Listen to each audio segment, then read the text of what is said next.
மீண்டும் ஒரு முறை நான் சொல்லிக் கொள்கிறேன், இது ஆலோசனை கூட்டம் என்பது 2 வார்த்தை நான் பேசுவது இப்படி வாங்க அப்படி வாங்கன்னு. ஆனா எல்லாத்தையும் கடமை, கண்ணியம், கட்டுப்பாடுன்ற மாதிரி நம்மளுடைய கட்டுப்பாடு, நம்மளுடைய தமிழக வெற்றி கழகத்தின் தலைவர் நம்மளை அப்படி வளர்த்து வைத்திருக்கிறார். வழி நடத்தி கொண்டிருக்கிற ஒரு தலைவன் நம்ம தளபதி என்பதை இந்த நேரத்தில் நான் தெரிவித்துக் கொள்கிறேன். முதலில் குடும்பத்தை பார்க்க வேண்டும், அதில் அடுத்ததாக தொழிலை பார்க்க வேண்டும்.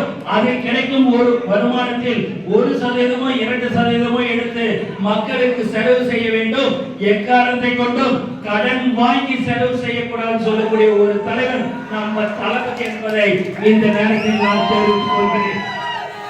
ஒரு கடையில நம்ம நிர்வாகி பாத்தீங்க அப்படின்னா, எனக்கு லீவ் போடணும் முதலாளி 26 27 அந்த நேரம் எவ்வளவு ஒரு முக்கியமான நாள், நீ லீவ் கேட்கற அப்படின்னு. முதலாளி நான் உன்கிட்ட 18 வருஷமா வேலை செஞ்சுட்டு இருக்கிறேன், எனக்கு 2 நாள் லீவு கொடுத்துரு அப்படின்னதுக்கு, இல்ல இல்ல அப்படிலாம் நீ பண்ணினா உனக்கு போனஸ் கொடுக்க மாட்டேன், வேலையை விட்டு எடுத்துருவாரு. நீ வேலையை விட்டு எடுத்தான்னா நீ போனஸ் கொடுத்தானா என் தலைவன் தளபதி